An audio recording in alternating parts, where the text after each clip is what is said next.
Jon Anik and Kenny Florian podcast. Jon Anik and Kenny Florian. I f***ing love them. I can't get enough of them. Let's hear that Boston next. Big jab there from Duffy, and Frank Mir is hurt now. Down goes Duffy, out cold. Frank Mir does it again. Rock'em sock'em robots here. Oh my goodness. Hyperbole. They're a couple of absolutely self-involved bull artists. Here are your hosts, Jon Anik and Kenny Florian. That's some bang. All right, so back we are, take two, actually, of episode 441 of the Anik and Florian podcast presented by DraftKings. Jon Anik, Kenny Florian on the DraftKings YouTube channel, on the DraftKings network, and, of course, on the Anik and Florian podcast YouTube channel as well. So maybe not the overdose of Jon Anik you were looking for this week, but we did tape something on Tuesday, and it was a very complimentary segment of Charles Oliveira and ISLAM MAKHACHEV as we started our 2-week preview of UFC 294. And the big point I was making is that there are UFC main events, and then there are UFC championship main events, and then there are UFC championship main events in which Do Bronx Charles Oliveira is involved.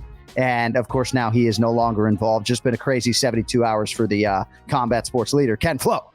Absolutely, dude. Yeah, timing is everything. I think we were on the wrong end of that timing with our podcast and all the news that broke over the last 24 hours. But man, listen, I think we have an even better fight. And that's hard to say when you have someone like Charles Oliveira who's involved in it, a guy who's a true finisher through and through. But Volkanovski, of course, one of the best pound-for-pound fighters in the world for good reason. We are getting that rematch, a rematch which a lot of people called for after their first one. And I was just watching the fight, actually, and I heard the words out of Mr. Jon Anik say, "We will remember where we were when we were watching it." And it was such a great fight. And now we're finally going to get that rematch, man. So I'm excited. Not ideal circumstances, which I'm sure we'll get into, but take it away.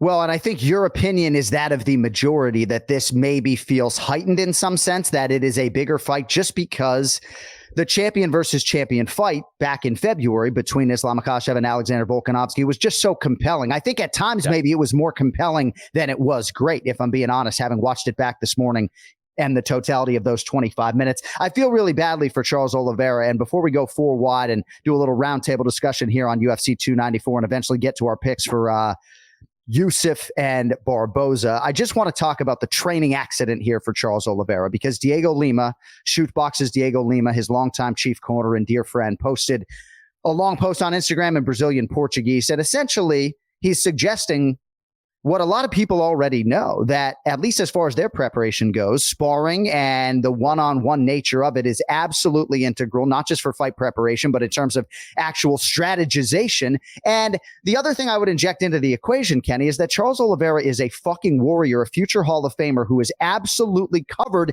in scar tissue. So how about maybe just a demerit or just a little bit of some, I don't know, relief from the fan base a little bit, and acknowledging that this athlete was really just trying to prepare for a world title fight and caught ahead at the wrong time in the wrong place. And now he can't show up October 21. These things happen, man. I think there was a string of maybe 3 fights where I got cut. I think within 14 days of my fight, I was able to glue it together and no one really knew about it. But these things happen, man, a lot. And they happen in some silly situations. A lot of times it's not a sparring situation. You're drilling something silly and, you take a headbutt. Someone zigged when they should have zagged. And boom, we get these things. But if you're trying to fight at the highest levels, right, you need everything you can get. Going in there with a cut, and especially a cut that's probably as bad as the one Oliveira had, can change the fight in an instant. And you don't want that either. You don't want to go out there, fight 10 seconds, 30 seconds in, round 1 in, and that cut gets open and then they stop the fight. And then we're just like, what the hell were we here for? So I think it offers also an opportunity for a great fighter like Volkanovski to step in there and give the fans what they want. So hopefully we see that fight at some point. But unfortunate circumstances there for Charles Oliveira and his team. I just hope people will give Charles Oliveira the benefit of the doubt. And oftentimes when fighters pull out, I don't find that in totality they get the benefit of the doubt from the fan base. We talked to Joe Pyfer on Tuesday, and staph infection almost caused him to have to pull out of his fight. So it's very hard to show up at 85%, never mind close to 100%. And, I think for ISLAM MAKHACHEV, there's huge excitement here because I think maybe the public perception of that first fight is not exactly in line with what actually transpired over those 25 minutes. Of course, we have the Paulo Costa injury news to dissect as well. So plenty to come over the next 25 minutes or so as we get into all of this UFC 294 business. And joining us right now, my dear friend, Ronnie Pellegrino, owner of the Paradise Cantina in Las Vegas, Nevada, longtime friend of the Anik and Florian podcast, joining us for the first time. Big Ron! I know you're not too starstruck with KenFlo. I know you're not starstruck with KenFlo. Dominic Cruz actually walked into the Paradise Cantina a few weeks ago. Also joining us, my twin brother, my best friend in the world, host of Remember the Show with Bilal Muhammad on the Anik and Florian podcast YouTube channel, also host of Anik Squared, an NFL podcast right here on the DraftKings YouTube channel. Jason Anik with us as well. Good morning, men. What is up? Dude, Ron Pellegrino making his debut on the Anik and Florian podcast. This guy knows his shit. The twins. KenFlo, pleasure to meet you, my man. What up, Ronnie? So I wanted to get a few different perspectives as far as this UFC 294 news is concerned. And of course, my brother texted me immediately. He's like, didn't you already voice that show? Thankfully, we didn't voice too much. The only thing we had actually voiced for these two fights were a line, coming up next, co-main event, Paulo Costa taking on Khamzat Chimaev.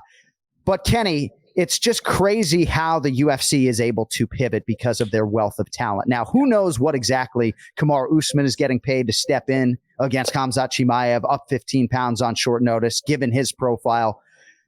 But to be able to get Alexander Volkanovski, a featherweight champion, to step up here on short notice, to be able to salvage both of these fights within 48 hours is just what speaks to the UFC's greatness in my mind. Absolutely. And again, when you have those kind of opportunities, right? This isn't just a main event fight. This is a championship fight. And of course, we have history with Volkanovski and Islam. So the fact that the UFC is able to turn around and not only find a fighter, but find a great fighter, and even better fight, in my opinion, is phenomenal and just speaks to the resources that they have at their disposal. They told me I had to take less money in my next deal because I think they had to give Volkanovski a bucket of cash to show up on short notice. But KenFlo suggests that maybe this is a bigger fight. Ron, how do you feel about losing the rematch between Charles Oliveira and Islam Makhachev and getting what some people think seems like a bigger, potentially more exciting fight? Well, I got to tell you, you feel a little bad for Charlie Olives on this one. He looked like he had an off night that night. Could have just been the greatness of Islam. But then when you saw what Volk did after that, we know what we saw in both fights, right? We got that. This is a rarity that we actually got to see a sample of both. Definitely more of the Volk Islam fight. And, Volk's that guy, my man. I mean, he is just that guy. We talk about fighting cultures all the time. Yeah. Right. Who takes that? What champ takes that fight on 11 days' notice? Who? Nobody. Very few guys, if any. And I don't know exactly what our fighter meeting will entail in terms of how much truth will be coming out of him in terms of his preparation. I did find it interesting in watching the fight back this morning, how much Dominic Cruz talked about Volkanovski's ability to sort of weaponize cardio and how maybe the fresher man would be the man who would reign supreme. We all know Volkanovski finished that fight strongly. Jay, you watched back those 25 minutes this morning. I know the Volkanovski fans are very upset with me at times during that call of the initial meeting. What were your thoughts on those 25 minutes having watched them back this morning? Fascinating to watch it. You watch this thing back and not only do you know you're getting 25 minutes, but then in 11 days or 10 days, you're getting another 25 minutes of it. So it was interesting to watch it knowing that there wasn't going to be a finish. The judges nailed it. One of them had it 4-1. The others, there was no discrepancies in any way with the judging. I certainly thought Islam won that fight almost going away. I hate to say it as I rep Volkanovski. Shout out Ask James. Appreciate you. But I really thought it was close to 4-1, but an easy 3-2. And the thing about the cardio is very interesting. And Dom said at the end of round 4, he's like, even if this fight doesn't get finished, I think we're going to see it again. And we're going to see it again this year. But Volkanovski absolutely left you with the better taste in your mouth because probably round 5 was the least close round in terms of the way Volkanovski finished it, but he did not win that fight. I'm very curious here from Kenny in terms of like where Volk could be at. I know all these guys say, oh, I train 24/7, 365. Very curious where Volk is at because the clear advantage, it did feel like, I hate to say Islam was breaking, but Volk, it was starting to turn. It reminded me a little bit of when Jessica Andrade fought Rose Namajunas back in the day and lost the fight, but the taste in your mouth after the fight was Jessica Andrade. Yeah. Flo? Yeah, we got double the Anik minds now. I love it. Jason, I think that's brilliant. And I think another thing to talk about is the fact that some of those rounds with some very minor adjustments could have swung Volk's way. Now, absolutely, Islam won that fight, but the adjustments are on Volk here. I thought Islam fought as good of a fight for the most part that he will fight. He's not necessarily known as this crazy finisher from the back, not against someone like Volkanovski anyway, but he's great at taking the back. And he did have those opportunities. He was hitting a lot of those takedowns, but I think for Volkanovski, what makes it so interesting was some minor adjustments. I think he could win this fight. And I think that's why people are so excited about it. Now, the problem is, he hasn't had a camp for 25 minutes, but man, what a fight. Well, and Volkanovski was the guy who went into that first meeting with far more championship experience. ISLAM MAKHACHEV fighting that fifth round against Volkanovski. That was the only time in his career and still is that he has realized a fifth round in a fight. In terms of the judges, men, three of the best in the business, by the way, David Letheby, Derek Cleary, and Ben Cartledge. It was unanimous decision for ISLAM MAKHACHEV. Derek Cleary gave rounds 1 through 4 all to ISLAM MAKHACHEV. And I think there is absolutely unequivocally an argument to be made that MAKHACHEV was up 4-0. And I know people don't want to hear this. There was a Perth, Western Australia backdrop to this fight, and I would encourage people to watch this fight back on mute. And that's why I give credit to these judges, because I do think effectively they were able to tune out the noise. I thought rounds 2 and 3 were close. Ron Pellegrino, do you remember how you scored the first fight, how you bet the first fight, and how that forecast for you into the second meeting? Vividly. Yeah, I remember vividly. I was the guy that had a 2-teamer with Yair by submission, if you recall. He submitted Emmett. And Volk by decision to win, like 11,000 for $150. But no big whoop. I'm not. Oh, wait a minute. I forgot about it. I forgot. I wanted to fall. I wanted to flex. Let's go, boy. We're doing that. We're doing that. For you to take the VGK gear off. Oh, we're doing that. Ron. Coming soon, baby. Coming soon. Wolverine. Starting off good. Yeah, boy. Yeah, Kenny Florian Wolverine designs coming soon. Big Ron, you have the floor. Sorry. Listen, I remember that fight vividly. That was a banger. First of all, the disrespect that a guy that was undefeated in the UFC, featherweight GOAT. I mean, I think we could say that at this point, can't we? I know the Aldo fans are out there. I know the Maxis are out there.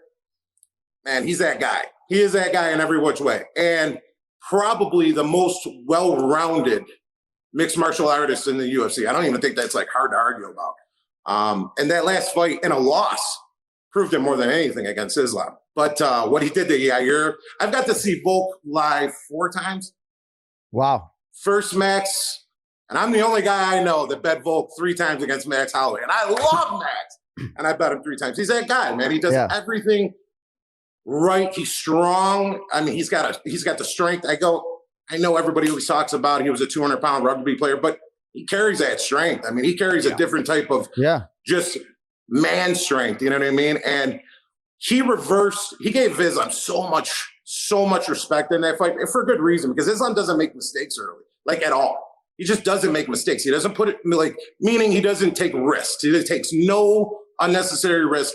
And Volk, it is on him. Kenny said it. It is on him to change, and I think he will. I think that with that orthodox stance that he has against that lefty stance, that leg is out there to be chewed. I mean, chewed up.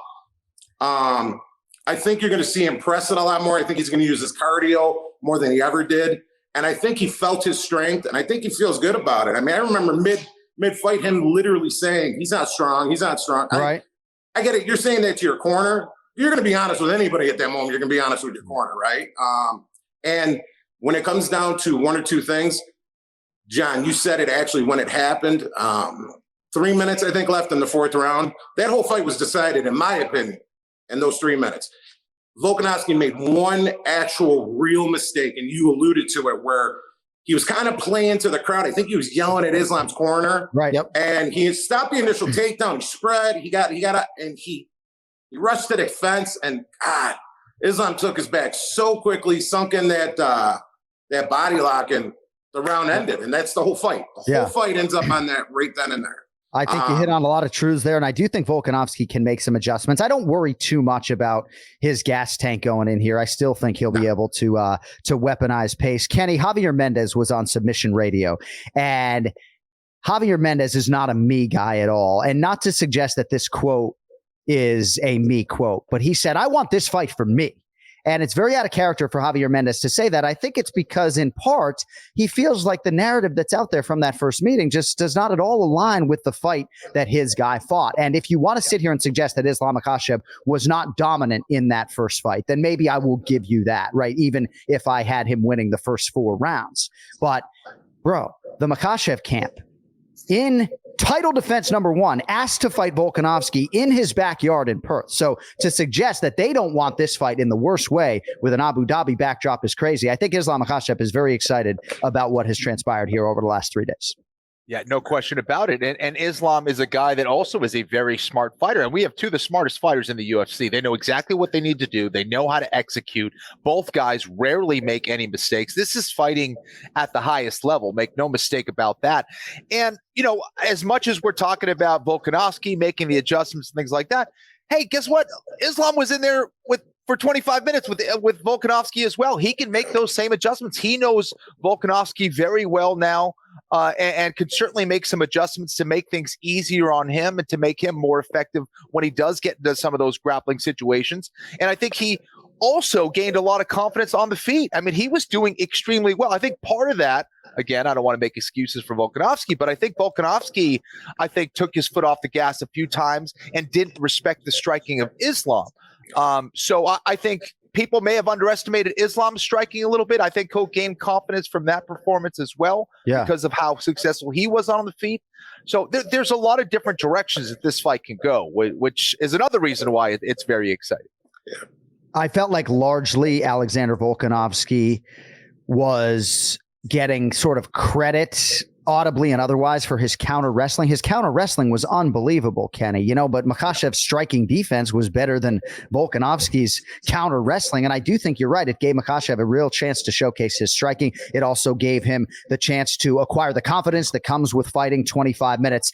Real quick, Big Ron Pellegrino right now. ISLAM MAKHACHEV minus 225, the betting favorite on DraftKings Sportsbook. The comeback on Alexander Volkanovski is plus 185. So the price on Islam going into that first meeting at close, roughly minus 380. Makhachev can be had at minus 225. It sounds like your money's going to be on Volkanovski in some way, shape, or form, Big Ron. Is that fair to say or no? Well, yeah, a decent amount of it will be anyways. I'll have something coming back the other way if need be. But let me tell you this. That line opened at minus 190 for half a second, and then it went to 220, 240, whatever it's at right now. You know what that means in Vegas? They have no fucking clue who's going to win that fight. They have no clue because they shouldn't know. The fight was that close the first time around. Whenever it's 2-1, Dagestanis in general, for good reason, because they always got that win, but Dagestanis in general, they overlay the hell out of them in Vegas. They overlay them so much because they're not giving you free money. You're going to have to lay it to get money off of them. To get Islam, I think the lowest he was before this was against Volk. And other than that, he's been minus 500 plus his entire career. So, yeah, you're going to give me Volkanovski on short notice. Yeah, I get it. He doesn't have to cut to 45. He's only cut to 55. He's an animal. And don't think that for the last 10 months, he hasn't been exactly training for Islam because he knows what he did wrong in that fight. Exactly what he did in that fight. And not to suggest that he was training for October 21st, but I'm not sure if I can lean totally into his quote on his YouTube channel saying, let's go out and finish this guy. No pressure on me, baby. No pressure at all. All the pressure's on him. I'm coming off the couch. You better do something about it. Jay, can I ask you real quick before we pivot to the co-main event, how you feel about the betting line? I mean, you felt like Makhachev pretty cleanly won that first meeting, and the price is obviously much shorter on him for Makhachev bettors here for the rematch. Well, for me, it's like, how many days ago would Volk have been in Abu Dhabi? Right? How many hours is the difference, right? Like, I'm starting to think, like, I think about you and you're going next week. It's like, I just think there are so many elements for Volk that if the playing field was even, and Kenny, when you just talked about Islam making adjustments, that kind of kicked me back a little bit too, because you can be sure he will. And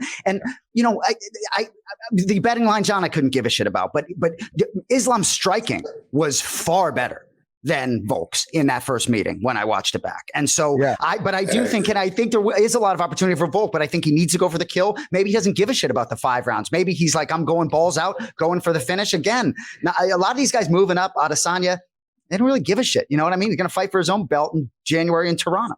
That's Jason Anik here on the Anik and Florian podcast. Ronnie Pellegrino also with us today. KenFlo on hand coming up shortly. Brian Petrie as we make predictions for Sadiq Youssef and Edson Barboza. But we are retaping this episode, digesting all of the UFC 294 news, and we look forward to getting KenFlo's prediction in actuality next week on the show. But KenFlo, I got to ask you about this Paulo Costa situation. Seemingly maybe elbow bursitis. There has been one surgery. There is going to be a second surgery, and then a third. And I feel really bad for one of the hardest workers in the room. And gosh, I mean, it just felt like if you could get a betting line as to whether or not this Paulo Costa Khamzat Chimaev fight would actually come together, you'd probably bet on it not getting to October 21.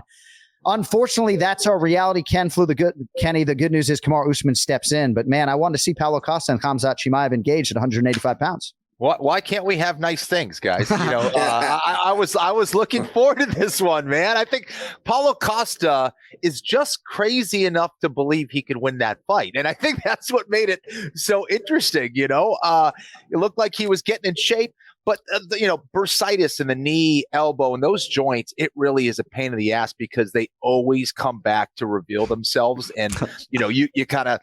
It's very easy to get, whether you're throwing elbows at a pad or a bag or, taking shots and sparring, but you can get, a lot of just other foreign bodies in there, and you find one and there's going to be others in there. And from the surgery itself, then it swells back up. And then if you're training for a fight, it's easy to kind of get back in there in bad shape. So anyways, unfortunately we don't have that one. We do have, it looks like Usman's getting in there, and then that makes things interesting, but unfortunate for that one. I was really looking forward to that fight.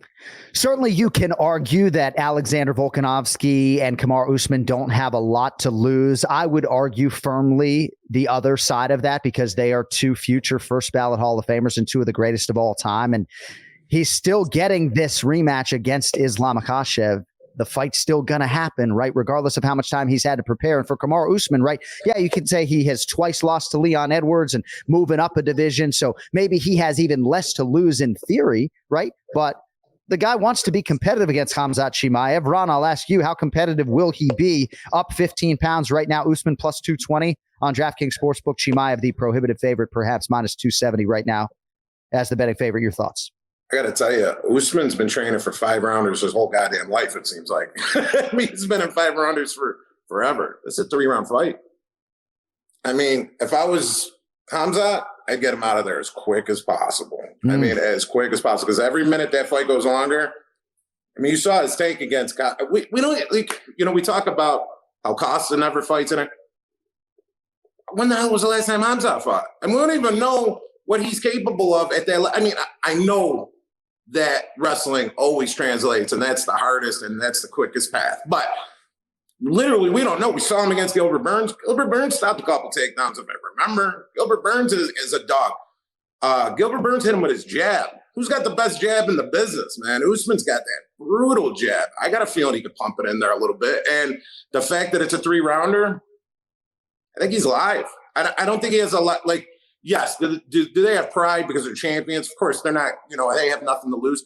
But maybe they go in there loose. I'll say that. They definitely will probably go in there with a little bit of, let's see what we can do and just try and let it rip. You know what I mean? I think the stare down, sorry to cut you off, Big Ron. I think the stare down is going to be interesting, too, to see Kamaru Usman at 185 pounds. Kenny, I want to go back to you on this. A question from one of our listeners, House Cat, who watches MMA. With Usman and Volk stepping in at a higher weight class, can you offer any insight as to how you felt at a more natural weight and how that affected your performance, both in terms of positive, not starving, mental clarity, and negative, larger opponents? So I guess in terms of Usman specifically, KenFlo, this is territory that he has not realized in the UFC, I don't believe, at 185 pounds. These are 2 major factors. It's a great question. I think that you'll find in both Volkanovski and Usman that they are going to feel like they have that much more energy and that much more power. They're not going to be cutting down to a weight which is a huge burden on them.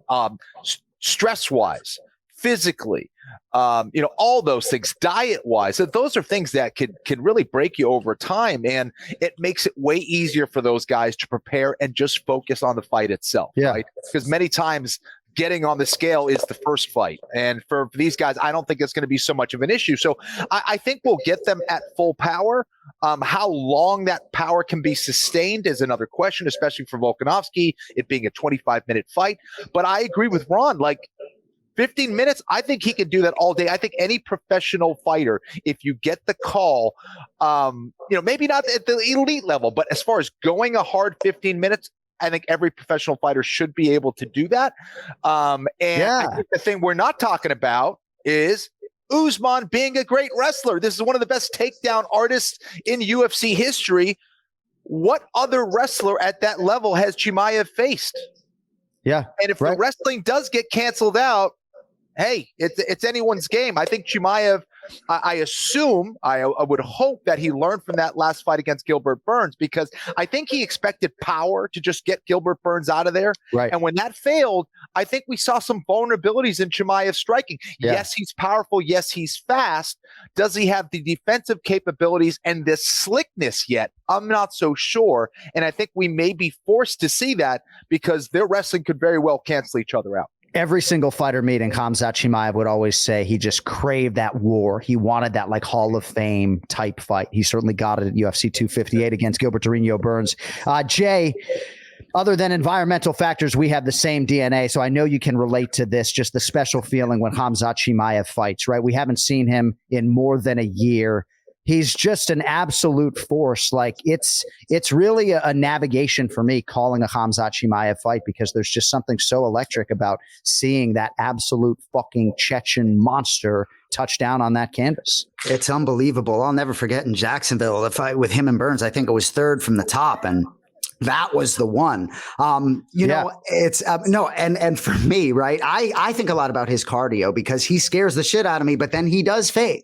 And I do think Usman, depending on where he's at, might really, I think he's a little bit of a live dog here. Yeah, Khamzat moves the needle for me, but for Usman, is this not perfect, right? It's nothing really there for you with Leon. You've already beat Colby, whatever. I mean, what a perfect spot for this guy. Certainly getting some paper too. But I think so much of it with Volk and Usman depends on truly where they are at right now. I agree with you very much, Kenny. Any one of these guys certainly should be training enough to be able to do 15 minutes, but where are they at this instant, John, I'm curious from Jay and Ron what they think about what would happen if Chimaev goes out there and starches someone like a Kamaru Usman. And I know it would be at 185, but still, that would be impressive as hell. Where would both of those guys go from there, right? I mean, Chimaev is already a huge star. If he goes out there and takes out Usman, I think probably in any round, that would be impressive as hell. I don't know where Usman would go from there, but what would you guys, is he just going to be the next middleweight champion if that happens? They're sure going to line him up for it. That's for certain. I mean, the guy's he is a juggernaut. No disrespect towards him whatsoever. Khamzat's a beast. I'm just saying we haven't seen him, and we haven't seen him against that wrestler. We haven't seen him against that guy that could stand up and do both. If Khamzat becomes somewhat one-dimensional, which I don't know if Gilbert forced him to become one-dimensional in that fight, or he just said, F it and went just balls. I don't know. But he got caught a lot when he did that. Yeah. And Usman's been in there with some real killers. And he made Colby Covington looked like he was standing still in some of those rounds, which nobody does. So, short answers. Yeah, they give him the belt. Of course, they give him a shot at the now. Give him the belt. They give him the shot at the belt. But he's that guy, and he has the style to just give anybody problems. His tank, question mark. If you're making your Anik and Florian podcast debut with a lighter in your hand, then you're my hero even more than I thought before this interview. I think the lighter is red, you fucking animal. Jay, what do you have on all that noise? Well, no, I think 100% Chimaev next I think winner will get the next opportunity at middleweight. And I think for Chimaev, he's already that star. I think seeing him regularly and seeing him defend his belt, I know there were some visa issues here and there, but can't wait to watch him fight. But 100%, I think he's next for the belt as long as there's a W green stripe after this. Yeah, this fight. This was a title eliminator between Paulo Costa and Khamzat Chimaev. Sean Strickland does not have a next opponent. Nobody seems to think there's going to be an immediate rematch with Israel Adesanya. Kamaru Usman and Sean Strickland have history. They fought once before. Those are two difficult matchups for Sean Strickland, but you don't think Kamaru Usman is thinking, if somehow I can beat this guy and position myself to become a 2-division champion on the heels of that series with Leon Edwards, all upside, I think, for Kamaru Usman this weekend or next weekend.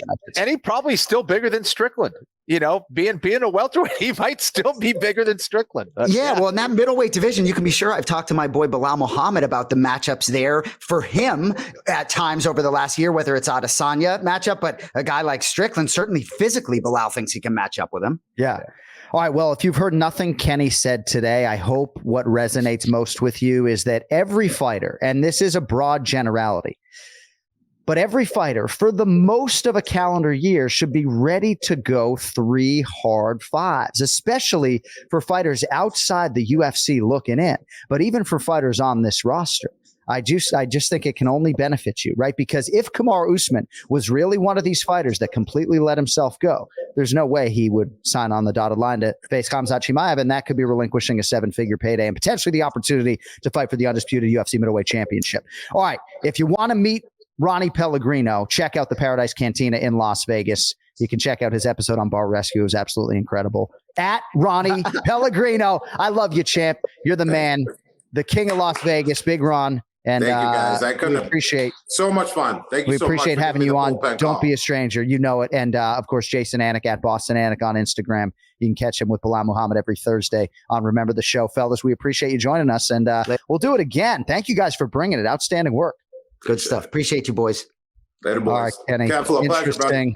See you, boys. Interesting stuff with this whole UFC 294 shakeup, man. You know, I really feel for Charles Oliveira. I really do. And Paulo Costa as well. And, you know, these things happen, right? And there was a stretch a couple of years ago where the UFC was just bitten by this injury bug, something fierce when it came to main events. And it just kept happening uncannily time and time again. And we've been in a pretty good place, but thankfully we got championship level athletes, Hall of Fame athletes like Alexander Volkanovsky and Kamaru Usman who can step up and seemingly save the day.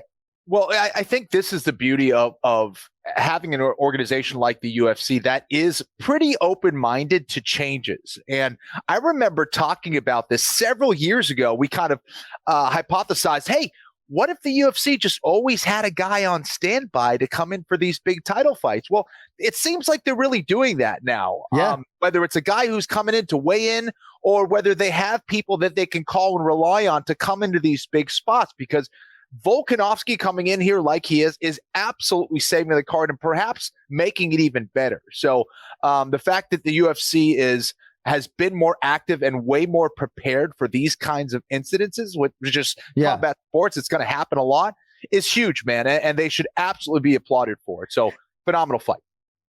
Now, Justin Gaethje, of course, in most people's minds, I don't know if he has the number one next to his name. I think Charles Oliveira is that guy, would be next in line. And I'm sure Justin Gaethje got a phone call. Dustin Poirier got a phone call, but Justin Gaethje probably not in a position to take this championship fight and take this fight with Makhachev right now, which you certainly can understand. But there's credit to go around on all sides for ISLAM MAKHACHEV, Alexander Volkanovsky, Kamaru Usman. Khamzat Chimaev deserves credit. And also a shout out to Mateusz Gamrot stepping up on short notice to be a backup here, because if Volkanovski just couldn't make this walk and deal with all the travel and everything comes with getting to Abu Dhabi and fighting ISLAM MAKHACHEV, Mateusz Gamrot was probably stepping into that main event and suboptimally after fighting Rafael Fiziev a few weeks ago. So shout out to Mateusz as well. So, all right, we'll see how it all plays out 9 days from now at UFC 294. But we have a UFC Fight Night coming up this weekend, and predictions on that are coming up in 60 seconds. But the NFL season is also going strong right now, and DraftKings Sportsbook is hooking up new customers with an offer that's even stronger. Bet $5 on any game this week to score $200 instantly in bonus bets. And DraftKings is not stopping there. All customers can take advantage of a sweetener offer every game day this October. So week 6 of the NFL beckons, a lot of marquee matchups on the board. My eyes are on Monday Night Football. Can the Cowboys respond to that drubbing on the road? This time they're at the Chargers. Chargers coming off the bye. Huge spot for both teams. I will have action. I'm not going to tell you where it is, though, but you can get in on the game day greatness. Download the DraftKings Sportsbook app now and use code AFPOD. New customers can score $200 instantly in bonus bets when you bet 5 on the NFL. That is code AFPOD, only on DraftKings Sportsbook, an official sports betting partner of the NFL. The crown is yours. Gambling problem? Call 1-800-GAMBLER or visit 1-800-GAMBLER.net. In New York, call 877-8-HOPE-NY or text HOPE-NY. In Connecticut, help is available for problem gambling. Call 888-789-7777 or visit ccpg.org. Please play responsibly. On behalf of Boot Hill Casino and Resort in Kansas, licensee partner Golden Nugget, Lake Charles, Louisiana. 21 plus, age varies by jurisdiction, void in Ontario. Bonus bets expire 168 hours after issuance. See sportsbook.draftkings.com/football terms for eligibility and deposit restrictions, terms, and responsible gaming resources. All right, this Saturday night, live from the Apex, it is UFC Fight Night, Yusuf versus Barboza. And now we get some picks to click in the main event challenge. Let's get to Petrie. It's the main event challenge. Anik. The time is most definitely now. Florian. I finish fights. I'm going to do everything possible to win. The main event challenge. The Jon Anik and Kenny Florian podcast. And Johnny, by the way, congrats on the new dog. You have the same dog I got. We got the same dog. How about that? Congratulations. Yeah. Wow. Great dog. My dog's 7 years old.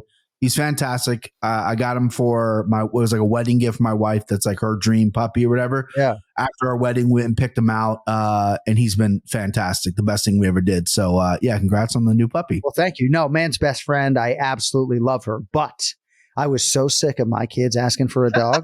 Like I was going to try to find one and put it under the fucking Christmas tree. Sure. And then that just became hard to time out. Like maybe my mom was going to have to keep the thing for a couple months and that was not going to work. So sure. Yeah, no dog under the Christmas tree, but you got a dog and now you got to fucking walk it, you know? That's right. BP. They broke him. He tapped out. All right. So Bri, we have a little bit of business to attend to as far as the pronunciation of the week. Now, this is a more of a like a public service announcement because I'm confident you can pronounce this man's name correctly, but I do hear it get butchered a lot. So who's Edson Barboza fighting this weekend in the UFC main event, Bri? Who's he fighting? I believe it's Sodiq Yusuf.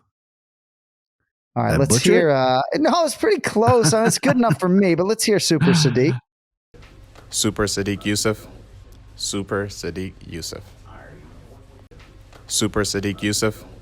Super Sadiq Yusuf. Super Sadiq Yusuf. All right, that's probably good enough. Yusuf. Unless you want to hear one more time, KenFlo or Brad. No, I'm good. I'm good. Yeah. Sadiq Yusuf has been pushing out some unorthodox MMA predictions, some great content on YouTube. I feel like we should give him a segment or something on the Anik and Florian podcast. He's outstanding, great voice. But yeah, no V's. It's pretty straightforward as it kind of looks. Yusuf, Sadiq Yusuf. And then we also have to handle this other name. So Brian doesn't necessarily know this is coming. So also competing on this fight card, and nor does KenFlo, by the way. So this fighter lost to Rob Font in Miami earlier this year. We announced him as Adrian Yanez.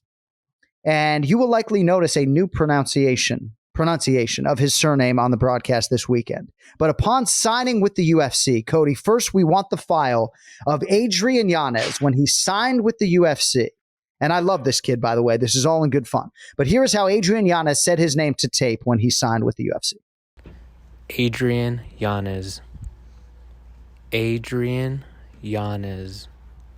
All right, so I get the combo feature from our great researcher, Tom Gerbasi, and then I go listen to that file, and it says Adrian Yanez, and I voice it as such. But credit to Alex Bahunin, I believe it's pronounced on social media, who did a recent interview with Adrian Yanez is the new pronunciation. So let's hear what Adrian is looking for from the MMA masses moving forward. So something kind of fucked me up. I always thought it was Yanez, but then I heard a couple of commentators call you Yanez. So what the fuck is it? It's actually like everybody's wrong. Everybody's wrong. So it's Yanez. You know how like Izzy was always saying like add this on like that, like pretty much almost the same thing. I have the Enya over my N. For the longest time, I have let it go on whitewashing my last name, and I am done.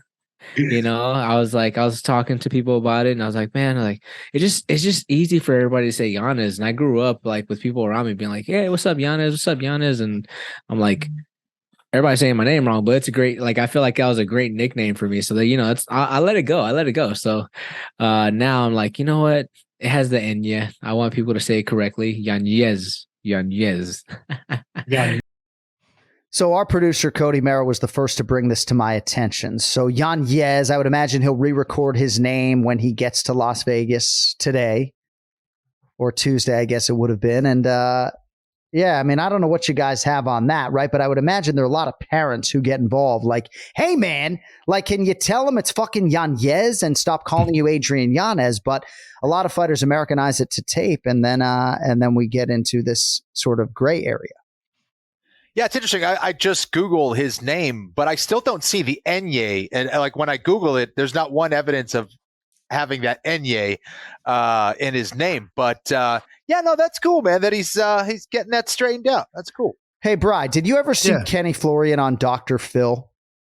I don't think I did. No, I think you've meant, go ahead. Tell me. I have not. No. So check it out if you're so inclined. Great to see our guy Kenny Florian featured on Dr. Phil at any stage of life, but he introduced him as Kenny Florini, which we could have done without.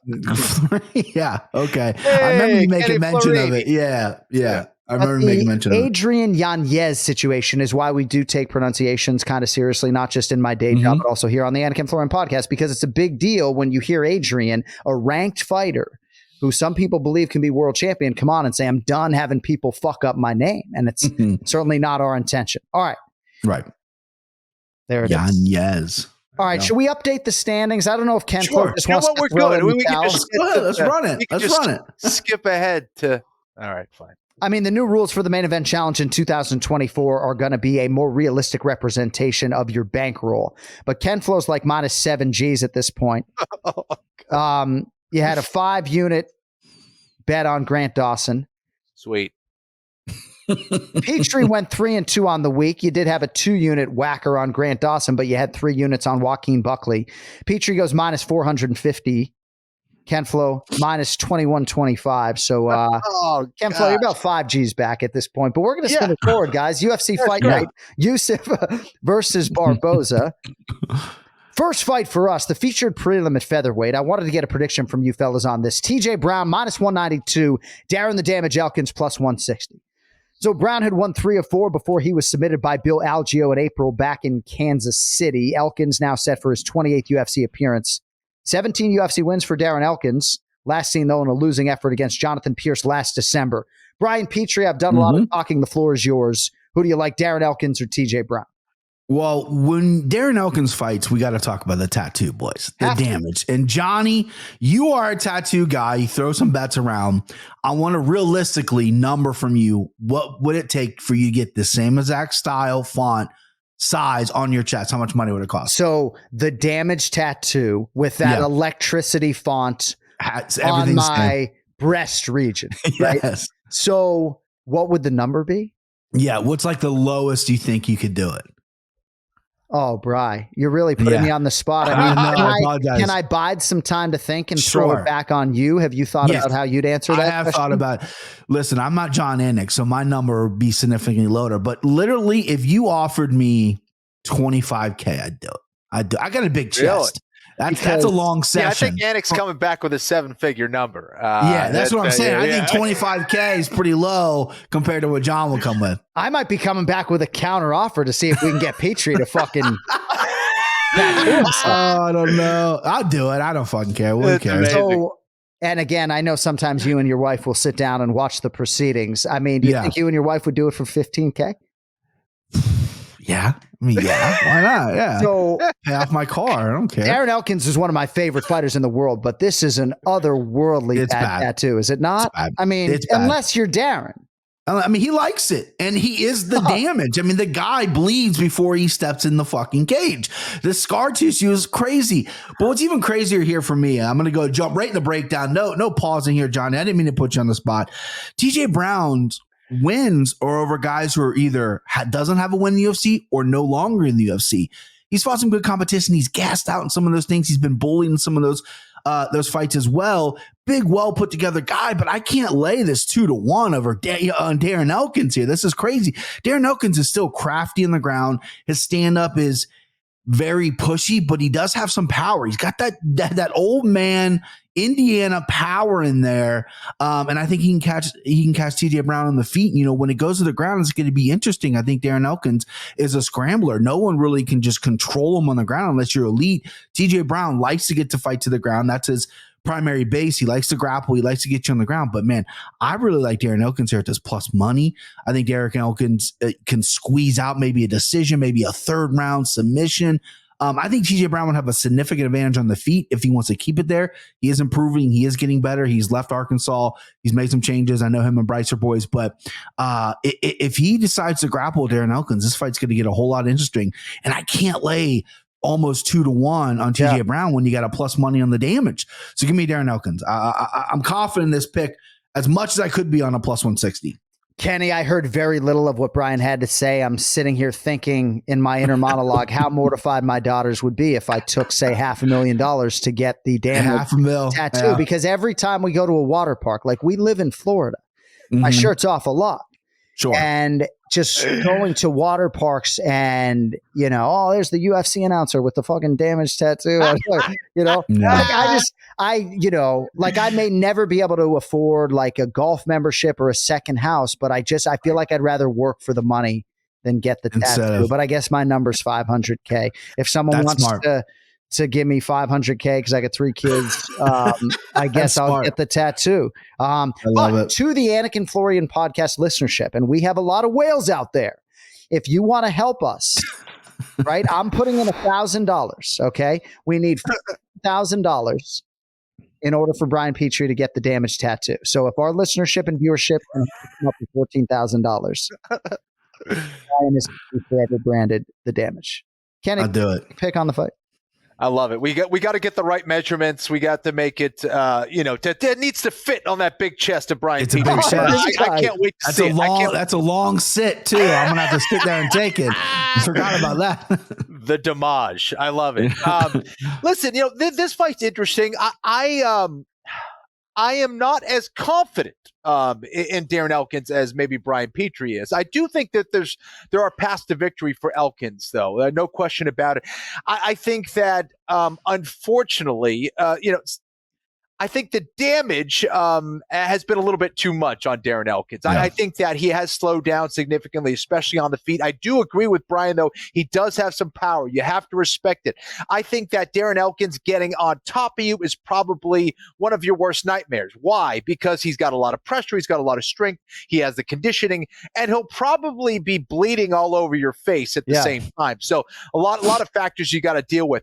However, I do think TJ Brown has enough skills to be able to stop those takedowns, out grapple him, and even out strike him on the feet for sure. But the other issue with which Brian talked about is the conditioning of TJ Brown. That's where I would be very concerned. Mid to late part of third round, Darren Elkins still staring you down, backing you up, looking for those takedowns. However, I think TJ Brown still has enough to get the win. I still think the number is worth it here. Yep. Only lock really is that you'll be able to smell Darren Elkins' blood type from the broadcast booth. Yep, that's a lock. All right, next up at bantamweight, this is the main card opener, guys. Christian Rodriguez -162, Cameron Simon +136. Outstanding matchup at 135 pounds, Bri. C-Rod's claim to fame, at least for now, the win over Raul Rosas Jr. That was at UFC 287 in Miami back in April. He was then booked against this kid, the talented South African Simon, at UFC 290 in July. Rodriguez forced to withdraw. The fight has been put back together, and now we need a pick, Bri. Which way are you going? Yeah, I love this fight. I see some complaints going, two young guys. Why are they putting them together so young? But people got to remember, there was a young Frankie Edgar, young Gray Maynard that fought. And then they had a great trilogy once Frankie got to the title and Gray was right there. That's what they're hoping for in the UFC. I mean, these 25 C-Rod, 22 Simon. Simon's the only guy. I looked at his Topology profile and then it said fighting out of. It had listed as elementary school. That's how young this guy is. He's coming out of an elementary, and he looks very young too, but he's a good fighter. South African MMA. It's been bubbling for a while. I really think it's over the top now. I think Simon's very, very good. He has grown a lot from his Contender Series fight to his fights in the octagon. He is durable. He is tough. His stand-up is good. His left hook is very good. And his ground game good. He's an overall well-rounded fighter. Christian Rodriguez is a good striker. He can get flashy, but sometimes he relies on the grappling as well. He's a little bit of a bully in there. He bullied Rojas Jr. in there. I mean, Rojas Jr. is a well put together kid, but he is 18 years old. Bully balled him in that fight. But I think Rodriguez has an advantage on the feet, but I just worry that maybe he's just going to fade and Simon doesn't go away. And South African MMA is just on fire right now. I'm playing a trend. I'm playing plus money on Cameron Simon. I think he drops the first round, and I think he's going to build on that. I think he's going to have a close second round. I think he's going to win the third round. We're have a close fight in our hands here, and I wouldn't be surprised if these guys fight again later in their respective careers. So give me Cameron Simon. I like this kid, and I like the plus money. Nicely done, Bry. Cameron Simon. Kenny, the Dracus Duplessis stablemate. He was born December 22nd, 2000. Affable kid, really starting to let his personality come out. He's creating content, I think maybe even in 2 languages. Great smile, skills in every area, 3-0 in the UFC, and all those wins on numbered cards. Now he gets a taste of the UFC Apex, where he won his UFC contract just 14 months ago. How do you think it goes for him against Christian Rodriguez? Well, this was probably the most challenging fight for me to pick. I think that both guys have very promising futures. I think that both are very similar in how they approach the game. I'm really impressed with Simon and how he puts together his kicks into his combinations. And there's just so much variety, which and how he throws those kicks as well. So I'm excited to see who comes out on top here. I guess when I'm looking at this fight, I'm looking to see who's further along at this point of their career, who's putting it together just a little bit more, who's faced tougher competition. And I guess I give the edge there to Christian Rodriguez. I think seeing what he did against Rosas, I think was impressive. I do think his conditioning is going to have to be on point. I don't think Simon's going to go away easily. I think he's very dangerous and tricky on the feet, but Rodriguez is as well. This is a very cool customer who more than proved himself in his last fight. I think he's going to build off the momentum, coming in here high on confidence and in skills. Give me Christian Rodriguez here, but I like what Brian said. We may see these guys fight again for sure. Mm-hmm. Great job by both of you fucking guys. And we got disagreement on the first 2 picks of the day, which is just outstanding. All right, next fight for us. Quick turn rematch to be contested this time at a catch weight of 130 pounds. Edgar Chairez minus 278, Daniel Lacerda plus 225. So September 16th, as you guys now know, Noche UFC, premature stoppage by the referee Chris Tognoni. Chairez mid-submission. Lacerda seemingly was fine, or perhaps not, depending on who you ask, but it does go into the books as a no contest. And now 4 weeks later, Brian Petrie, they run it back. You like Chairez the favorite or Lacerda the dog? Man, I've never seen so much support behind an 0-4 fight in the UFC than Lacerda. This guy is exciting. He gets after it. People love him. They're going to bet him. They're going to bet him up too. I mean, I know he's a big dog here, but I mean, what I know he's exciting, but what I've seen a guy who fades. I've seen a guy who fights emotional. I've seen a guy who's a little wild in there as well. And Chairez was picking him apart in that early part of that round. He had that choke in deep. Regardless of if Tognoni stepped in early or not, I think he would have finished it anyway. Chairez is another guy who is not getting his due credit, lost in the Contender Series, and then lost to an absolute stud in Tatsuya Taira, who I think will fight for a title one day. So people are sleeping on this kid a little bit. I think he goes in there. I think he's pissed off because, I know Lacerda played the game with the arm and all that shit, but he's upset because he's like, hey, they just took a choke away from me that I probably would have had regardless of what happened or not. So I think he's coming in angry. I think there's going to be a first round finish here. I like Chairez. I think he's going to either win by knockout or submission. It's a hefty card. It's a hefty price. So I'm not going to put a bunch of money on him because he doesn't have a UFC win yet, but I do like him big in this spot here. Really good work there, Bri. Kenny, what do you think? Sort of an interesting circumstance here. And I think a lot of jiu-jitsu and grappling analysts are on both sides of that previous no contest. Was Lacerda playing the game? Was he actually out? Either way, they're going to try to right the wrong here 4 weeks later.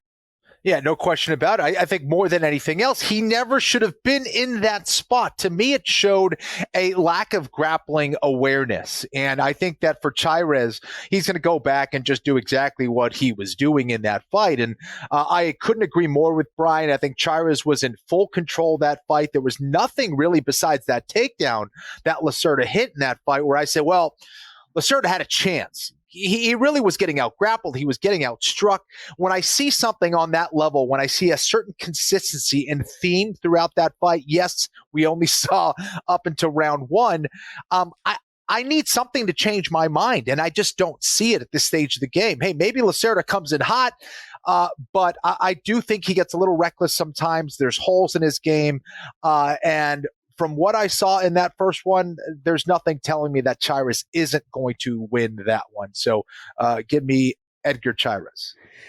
I am wondering, how much money can I raise to get people to get bad tattoos? Like, Kenny, this might be a TV show where we just go around and just bribe people to get bad tattoos, right? I like it. Maybe the Happy Dad guys want to get on board with me. It's a good idea. All right. Next fight at middleweight. Now, DraftKings Sportsbook has yet to post this fight because we have a short notice situation here. But generally speaking, the prices that are out there right now, Michel Pereira minus 140, Andre Petroski plus 120. So Pereira, somewhat surprisingly, has not fought since a split decision win over Santiago Ponzinibbio. That was all the way back in May of 2022. He still has the 5-fight winning streak in tow, but he's seen a lot of big fights go away. Most recently, of course, missing weight for the fight with Stephen Wonderboy Thompson that didn't happen. Now, perhaps forcibly, Bry moves up to middleweight, and instead of facing the initial opponent, Marc-Andre Barriault, it's going to be Petroski. What do you think about this fight? Close, at least on paper, so it would appear. Yeah, this is the toughest fight for me to pick for sure. Yeah, I saw those opening lines is why I figured Petroski was going to be the slight dog. And this is a guy I fade all the time. I never get him right, and because I saw some earlier stuff in the UFC where I wasn't impressed, but he's really come along. I mean, he's built like a fucking shit brick house. He's got a couple extra C's in those sticks, right? And Michel Pereira, that guy's huge. I mean, 170 he's not long for 170. 185 is going to be his weight class. He is absolutely massive. So I like the move to 85, at least temporarily, short notice fight against a grappler. And that's what's really hanging me up here is Pereira. I haven't seen him fight a grappler yet. They get him in there with strikers because he's got that capoeira style, the fancy kicks. And they were, let's have him banging out. Let's have him banging out with these people. And you don't really see him in there against grapplers. He lands takedowns himself because he uses his size to get guys down. He also has pretty good technique. But that's not going to fly with Petroski. Petroski is a really good grappler. He claims that he is stating repeatedly he is the best grappler in the division. He's called for Bo Nickel. He's called for these guys' names, which I like. That's a confident young man right there. And again, you're giving me plus money, a good grappler. I'm going to go Petroski here. I'm not confident in it. I don't love it, but I do love plus money, and I think I'm chasing the money a little bit right now. But I just think that he's going to, at some point, be a little bit too much man for Pereira right now. Pereira's been fighting 170 guys for the past few years, and I think Petroski is a thick boy for 185. Yeah. And he's going to look to get this fight to the ground. And not only does he have good wrestling, he does actually have good grappling with some good submissions. Not saying that's the path to victory or that's how it's going to happen. But, if you give me a huge plus number, I'm going to play. But give me Petroski. Yeah. These boys are going to look like light heavyweights come fight night. They're massive, big. right? Like Michel Pereira. I don't know what he's going to look like. He might be 225 pounds on fight night, right? Kenny, Andre Petroski got past Gerald Meerschaert. Split decision win for him at UFC 292 in Boston. That was in August. He's 5-0 in the UFC. Still a developing striker, to be sure. He did not look good on the feet against Gerald Meerschaert, and he would probably tell you as much. A lot of room for improvement, big opportunity. Petroski's always in the gym, clearly stepping up here for a matchup that he likes against the versatile Michel Pereira. How do you think he fares? Yeah, absolutely. Listen, I think this is as close to a striker-grappler matchup that you'll get in the UFC. Obviously, everyone does everything nowadays, but I think for Petroski, he certainly has some holes and vulnerabilities on the feet. I think we have seen some good spots, though, of him looking to integrate his striking into his takedowns. When he's doing that, he looks clean. He's in that boxing range. He shoots in. He puts you on your back. He controls you. He beats you up. I think he could absolutely do that here against Pereira. I think, though, Pereira, of course, can expose some of those vulnerabilities on the feet. Pereira, there's not a whole lot you can predict on what he's going to do and when he's going to do it. That's what makes him so dangerous. However, I'm with Brian here. We haven't seen him go against a high-level grappler or even a high-level takedown artist. I think that is probably more accurate. And I think Petroski could be that kryptonite to his game to be able to put him on his back, control him, and beat him up. Pereira on his back doesn't seem to be as comfortable. I think Pereira, if he gets on top, I think he'll be just fine. But Petroski wants to put that dude on his back. I think that's where maybe it will end up. I think if he can be consistent enough and safe enough on the outside when he is on the feet, that he can do that and win this fight and kind of get the surprise win here. All right, next up, featured bout in the bantamweight division. Jonathan Martinez, -112. Adrian Yanez, -105. So Yanez, number 14 in the world. Martinez looking to take his number. Martinez not ranked, Bri, despite the fact that he's won 5 in a row, has the Factory X product. But as such, slight favorite here on the betting side against maybe the more credentialed Yanez. Do you have a play for us on this one at 135? Yeah, I love this fight. Jonathan Martinez has started his UFC career very inconsistent. I think he's really, he filled out too. His body really filled out. His takedown defense shored up, which was a problem in his debut. And he's got a great up middle knee. He's got some knockouts from that. He's got great leg kicks and boxing and great coaching. Level competition's been mixed, but he's winning. That's all that matters, right? His last time out, I thought he lost. I thought he lost that fight, but it's a win on paper. Who cares what I think? And Yanez is a stud. I love this kid. I truly do. He kills on Remember the Show. Shout out Remember the Show. Jason Anik, Bilal Muhammad. Great show. He has a mind for MMA. I know that Rob Font loss hit him hard. It was a big step up in competition for him, which he is ready for, in my opinion. I think he just made some slight mistakes on a fight. I think he got a little over aggressive. I think he got hit more often than he thought. And then he bit down on his mouthpiece and goes, all right, let's fucking go. And then was getting countered against a stud in Rob Font. There's no shame in that. I think he's only going to get better from that. I think he's a workhorse. I like him big in this spot. I think Yanez is going to get a knockout here. I think it's going to be second, third round knockout. First round, he's going to not rush like he did in the Rob Font fight. Really pick his shots because Jonathan Martinez doesn't throw a ton of volume, but he does throw some impactful shots. You got to watch out for the leg kicks. But I think Yanez's hands are just too good. And Martinez has been knocked out before. David Grant caught him with a left hook. Wouldn't be surprised if a left hook happens because Yanez has all the tools in his hand. So I like this fight. I like it so much, and he's standing up for himself. Give me dose units, 2 extra units on Yanez. That's how confident I am. And what a pivot on the pronunciation by Brian Petrie as well. Just soft. My brain's melting right now. That was the hardest thing I've ever had to do. Kenny, a lot of fan steam on this matchup here. Adrian Yanez, slightly to the underdog against Jonathan Martinez. Who do you like? Yeah, this is a very interesting one. I think Brian broke it down really well about his last fight. The problem is, though, I think that's not a one-off. We've seen Yanez take a lot of damage in other fights. He does get hit. He's very hittable. And it's hard for me to be that confident in someone like Yanez if he continues with that style. For me, I want to see the Yanez is when he's slipping and ripping, when he's moving that head, when he's keeping those hands up high, when he's not watching his work in the pocket. He is absolutely fearless. That's what makes him so dangerous. It's what makes him such a good fighter. But at the same time, he also is vulnerable in that process. And Martinez is nothing to sneeze at. This kid is a killer. Make no mistake about it. I think the difference here is he's not getting the same love and hype as someone like Yanez. And for me, I think Martinez can absolutely win this fight. Again, if Yanez comes in here sharp with proper defense, he could win this fight. Wouldn't be surprised to see him win and maybe even win by knockout. So with you on that, Brian, but it's hard for me to rely on Yanez's defense coming off of that last fight. Maybe he surprises us and he's back, and I'm back on that Yanez train. However, I'm going with Martinez here. I think he's coming in here a little bit too silent, a little bit too dangerous, and I think he's kind of primed for a big win at this stage of his career. Love it.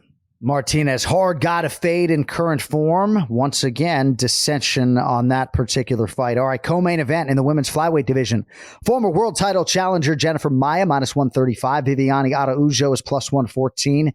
So Maia has won 2 in a row. Last win came in March, UFC 286, unanimous decision over Casey O'Neill. Now she faces Araújo Bry, who has dropped 2 in a row in 3 of her last 4. Vivi needs a win. Your thoughts on her here against Jennifer Maia in the co-main event? Yeah, so I've actually had a pretty good record betting for against Jennifer Maia. I'm almost a Jennifer Maia whisperer. Everyone knows I already know chicks. You know what I mean? I know chicks. So with this fight, I just think volume's going to play a factor here. I think Vivi, I'm not going to try to pronounce her last name. I've been having a really good show right now, and I don't want to fuck it up. So I'm going to go Vivi. I think she's powerful. She debuted in the UFC with a knockout, but hasn't been able to come back and win by knockout since then. She's mixing in takedowns, which is great. I think the grappling is going to fall on Jennifer Maia's side. Jennifer Maia is also just durable. She's tough. She can mix in. The Casey O'Neill fight was impressive. I have Casey O'Neill ranked very highly, and she just outpointed her, outstruck her, and that's what Jennifer Maia has been doing lately. No takedowns needed, but if she needs a takedown against Vivi, I think she can do it here. Small number. I like the favorite here. I think Jennifer Maia by decision, just basically out voluming her and being a better overall mixed martial artist. KenFlo, Viviane Araújo plus 114, Jennifer Maia minus 135, the favorite right now on DraftKings Sportsbook. Who do you like? Gosh, I think this is an interesting one as well. I do think that, when I'm looking at this fight, I'm watching fight footage of Araújo, and I'm looking for something to say, hey, she could finish this one, or she could, because I don't think she can outpoint her. So I'm looking at, does she have the power? Does she have the submission skills to take out Maia? And she doesn't, in my opinion. I think she's tough because she continues to come forward, and she is literally tough. She has a good chin. She comes forward, all that stuff. I think Maia just has too much experience, and I think she'll win the game when it comes to outpointing her opponents. I think she's good at diffusing pressure. I also think she's good at leading with it as well, and backing up her opponent. So because of that, I like Maia here. All right, and then lastly, we go right back to Kenny Florian to lead our main event in the featherweight division. First-time headliner, Sadiq Yusuff, minus 162, taking on Edson Jr. Barboza, who is plus 136. 29th UFC appearance for Barboza. Finished Billy Quarantello and did so as an underdog his last time out. On the other side, Sadiq Yusuff, 6-1 of the UFC. Only octagon loss came against Arnold Allen. That was back in April of 2021. Monumentally huge litmus test for Sadiq Yusuff at this stage of his career, KenFlo. How do you think he fares against Edson Barboza? Yeah, very interesting fight. And I don't think it gets any easier because for me, the big question in my mind is which Edson Barboza are we going to see here? I think that when you're talking about leg kicks, when you're talking about speed, Edson Barboza is one of those guys I always think about. He's lightning fast. His leg kicks are a big time problem. Sadiq Yusuff, I think, is a very good striker in his own right. But I don't know. I think it's difficult to contend with that level of experience as well. And I think if you're getting an inspired Edson Barboza, it could be a very difficult out for Sadiq Yusuff. And I think that for a lot of people looking at this, they see a fresher fighter in Sadiq Yusuff, a guy who has a ton of talent, a ton of potential. But I still kind of believe in Edson Barboza. Mm-hmm. I think that, there are problems with his game sometimes when he's backing up. I think that some of that was fixed in his last time out. Does Sadiq Yusuff possess the grappling skill and the wrestling pressure that can give Barboza an issue? I don't think so. I like Barboza in this spot. I think there's enough value for me to bet his way. He has also been one of those guys that has been very difficult for me to predict how he's going to come away with this fight, whether it's a win or a loss, or how he's going to even look in a win or a loss. It's kind of all over the place for me. But I think there's enough fuel in Edson Barboza, enough inspiration in him to get the win here. So give me the Brazilian. All right, Edson Barboza can still be had plus 136 right now on DraftKings Sportsbook. Physically, he looks to be in outstanding shape if his Instagram page is any indicator. I do think Sadiq Yusuff will be trained to wrestle and grapple. Of course, Lloyd Irvin always has him well prepared. Your thoughts on Sadiq Yusuff here, Brian, the main event, his first in the UFC against Edson Barboza? Yeah, I'm glad you touched on Barboza's body. I mean, can we just appreciate a man's body for a second here? I mean, it is insane. When he was at 55 and I heard he was cutting down to 45, I'm like, where's the weight coming from? Now he's at 45. He's even more shredded. there's muscles he has that no one else has. Like in 10 years, a new ab muscle is going to be called the Barboza muscle because this fucking guy, it just has it, right? And I think he looked great against Billy Q. I thought Billy Q's pressure was going to break him, and it did it. And he still has some dynamic power. And you got Sadiq Yusuf, who I love. Top 3 contender series fight against Mike Davis. And coming off that show, I thought this was the guy, not Sugar Sean, not some of the other guys. I thought this guy was going to skyrocket.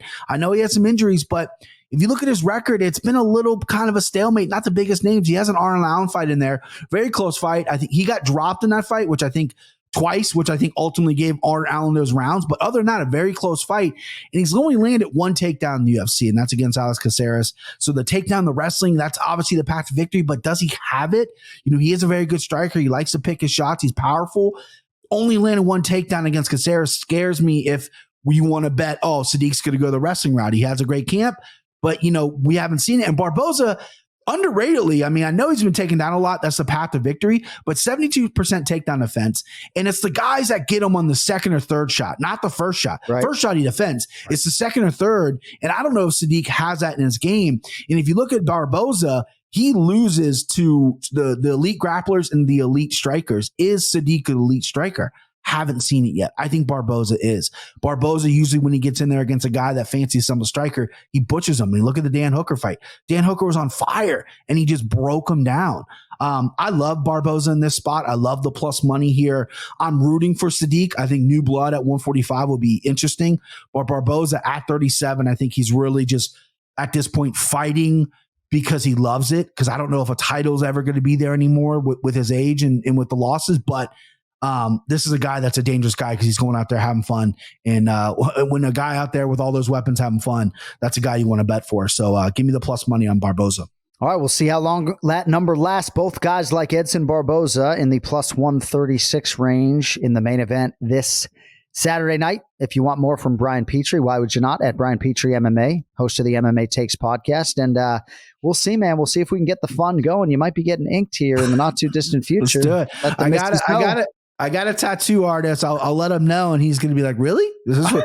Yeah, I'm getting paid. Yeah, really, just fucking do it. Don't tell me about it. Let's do it. I think that's going to be the challenge, is getting a tattoo artist is going to be like, yeah, that's my work. I'm not going to put my name on this. Don't tell me. Exactly. Yeah, that's what it's going to be. Yeah. All right, Bri, big week forthcoming next Monday as we break down UFC 294. We'll talk to you then. See you, boys. Hey. Brian Petrie with us for the main event challenge. And that is a wrap on a very busy week. We hope everybody enjoys the UFC Fight Night. Sadiq Yusuf and Edson Barboza. And of course, we are right back with you on Monday. All hands on deck as we preview UFC 294 Makhachev versus Oliveira 2. Coming up from Abu Dhabi on October 21st. Thanks to our executive producer, Cody Merrill. For KenFlo, I'm Jon Anik. We will talk to you next Monday, pay-per-view week. Can't wait. Until then, be well, be safe, be healthy, be happy. Prayers up to everybody fighting in the world. We'll talk to you on Monday. You'll later.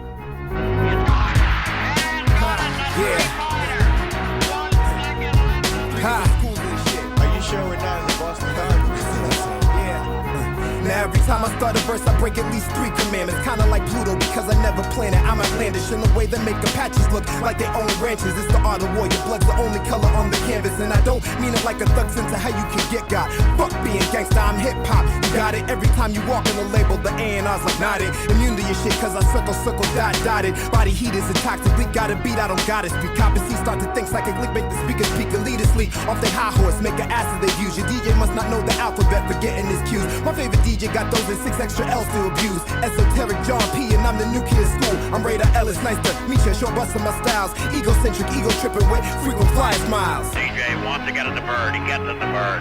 And Bird takes the shot. You wanna set it on us? We got Comero.